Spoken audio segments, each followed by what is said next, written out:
Falando em Ciro Gomes, né? A gente trouxe também um dos destaques lá no nosso portal, uma das promessas de campanha do candidato do PDT é criar uma lei chamada antiganância.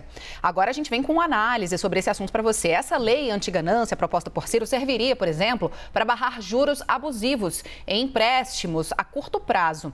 Mas, segundo especialistas, esse projeto ainda precisa de alguns ajustes para se tornar viável aqui no Brasil. Chega para cá, Fernando Nakagawa.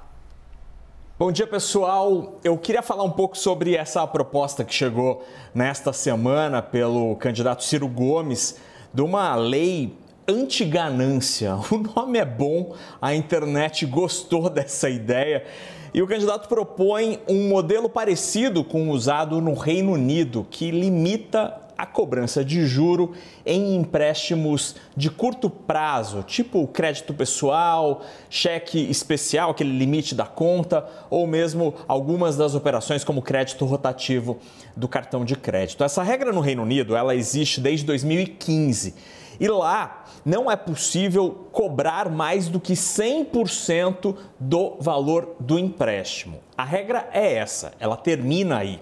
E aí tem um pulo do gato, ou como dizem lá os britânicos, tem uma questão tricky aí nessa história, que é o seguinte: a regra não diz por quanto tempo esse juro pode ser cobrado.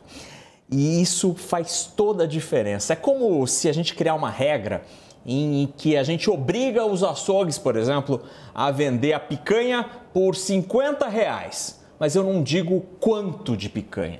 E aí você chega lá achando que vai ser 1 quilo e aí o açougueiro te entrega um bifinho bem fininho. Está cumprindo a regra porque te vendeu a R$50. E é mais ou menos isso que acontece no Reino Unido, essa lei citada pelo candidato do PDT. Lá, os bancos e as financeiras cobram 100% de juro, mas em poucos dias. E aí o resultado disso é que, na prática, o juro anual passa a ser algo como 1.200%, 1.300% em várias financeiras. Aqui no Brasil já há uma regra meio parecida a essa no cheque especial, aquele limite da conta. O Banco Central tem, desde 2020, uma regra que estabelece um teto de 150% ao ano.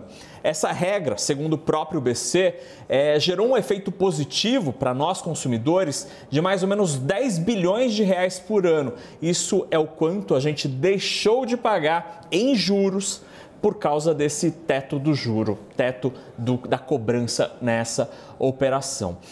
A proposta é polêmica, deu o que falar nas redes sociais. Agora falta o candidato explicar como poderia botar isso em prática aqui no Brasil, não permitindo esse tipo de manobra que os britânicos perceberam e estão fazendo.